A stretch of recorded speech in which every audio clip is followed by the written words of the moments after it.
The UFC has just been forced to pay out a staggering $375 million.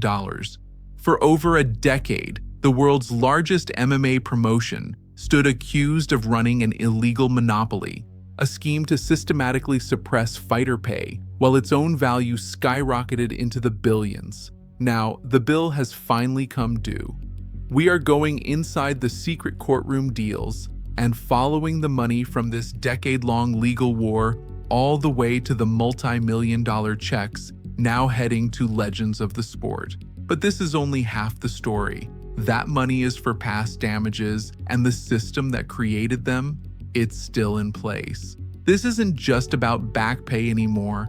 This is about the future of the sport, and it could all come crashing down in a single hearing. To get your head around the sheer size of this fight, you first have to understand the scale of the UFC's empire. This isn't just a fight promotion anymore. It's a global entertainment juggernaut. When the Fertitta brothers bought the struggling brand back in 2001, they paid just $2 million. In 2016, they sold it for an incredible $4 billion. Today, as the crown jewel of TKO Group Holdings, sitting right alongside WWE, the company's valuation has soared past $10 billion. This is a company that signs massive media rights deals, like its reported $7.7 billion agreement with Paramount that kicks off in 2026. The revenue flows like a fire hose. In 2025 alone, reports showed the UFC generating over $1.5 billion. But floating in this ocean of cash is a question that has haunted the sport for years, whispered in locker rooms and shouted by critics online. If the company is making this much money, why are the fighters, the ones literally bleeding for the product, getting such a tiny piece of it? In other major American sports leagues like the NFL, NBA, and MLB, the athletes get somewhere between 48 and 50% of the league's revenue. It's a partnership, a collectively bargained split of the profits. In the UFC, that number has been stuck for years at a starkly different figure, somewhere between 16 and 20%. That's not a partnership. That's a dynasty where the kings take the lion's share and the knights get paid just enough to keep fighting. For years, this was just an uncomfortable truth. Fighters knew the pay was better elsewhere, but the glory, the prestige, the only real path to becoming a legend, that existed inside the UFC's octagon. The question was, did the UFC build that path through brilliant business, or did they build it by illegally crushing all competition? That is the $10 billion question that a handful of retired fighters decided to answer, launching a war that would last for more than a decade. The first shot was fired on December 16, 2014. The class action lawsuit was initially filed by 3 fighters whose names fans would instantly recognize: Kung Lei, Nate Quarry, and John Fitch, against Zuffa, the UFC's parent company. They were soon joined by others, like Brandon Vera and Kyle Kingsbury, but the initial charge was led by this trio. Their claim wasn't just that the pay was low. Their claim was that the pay was artificially low, held down by an illegal scheme to kill the free market. The legal term they used was monopsony. We all know what a monopoly is, right? It's when there's only one seller so they can charge whatever they want. A monopsony is the flip side. It's when there's only one major buyer. The fighters argued that if you were an elite mixed martial artist in North America, the UFC was, for all practical purposes, the only place you could work. They alleged the UFC had become the only significant buyer of top-tier MMA talent, and because of that, they could set the price for that talent at whatever level they chose. According to the lawsuit, this didn't happen by accident. The plaintiffs laid out a blueprint of the UFC's alleged anti-competitive tactics.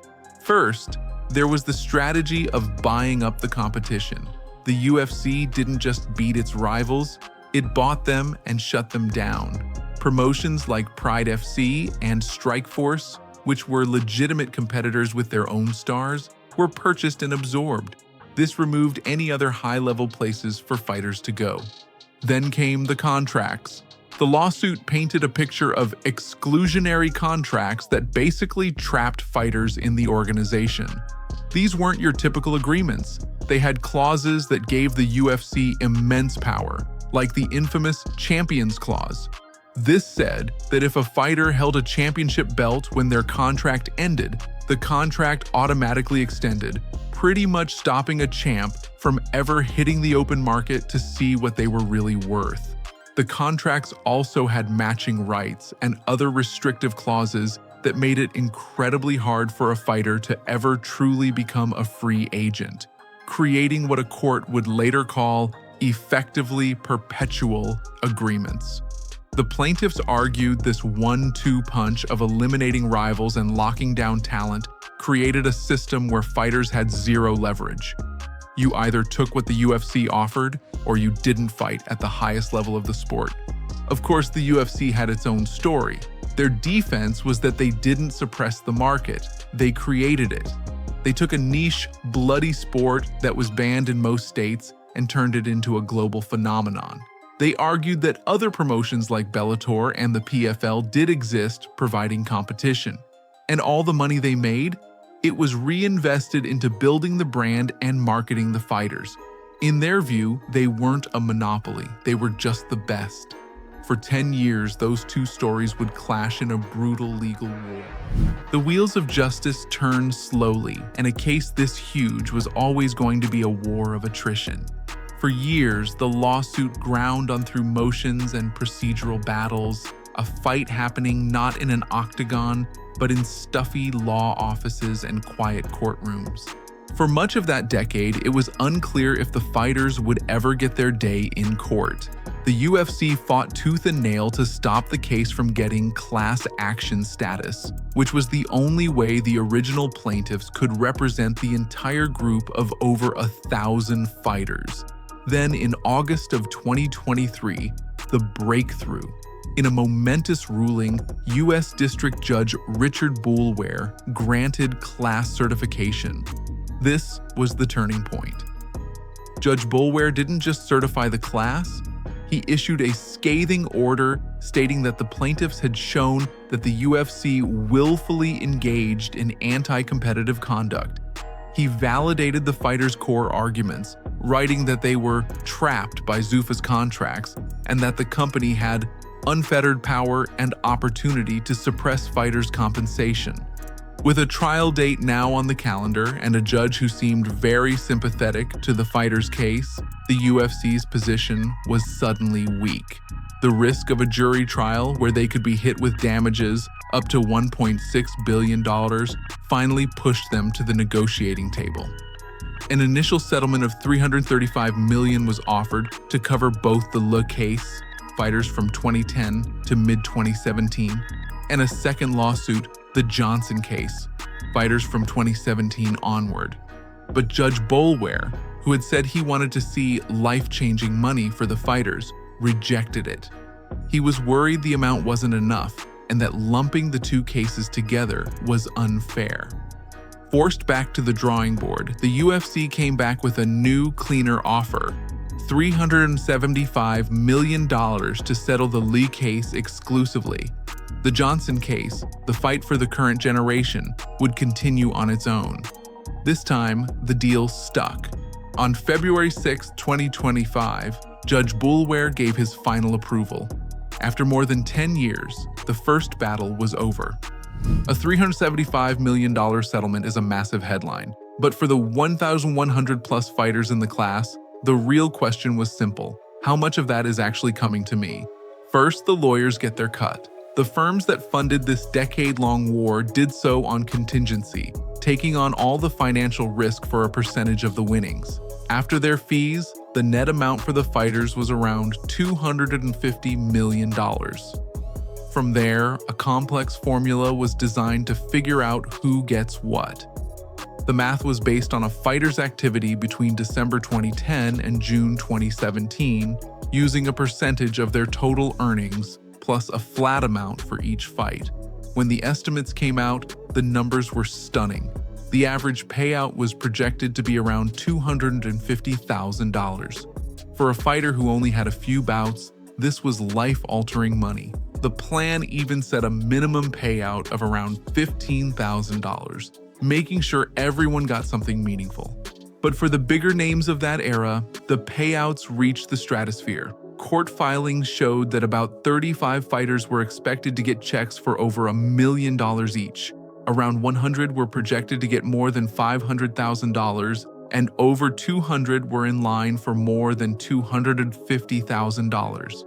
While individual amounts are sealed, you can bet that top earners from that period like Anderson Silva, Conor McGregor, and Ronda Rousey were at the very top of that list, with some estimates putting their payouts in the high 7 or even low 8 figures. For so many, this check was vindication.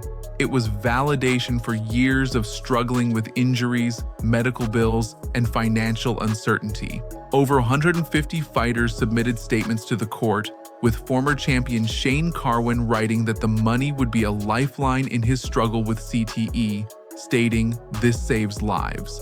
A staggering 97% of eligible fighters filed claims to get their share. But not everyone was on board. A few fighters felt the amount was still a drop in the bucket. And in a surprising move, lightweight Renato Moicano publicly announced he opted out of his payout, estimated to be around $200,000. His reason?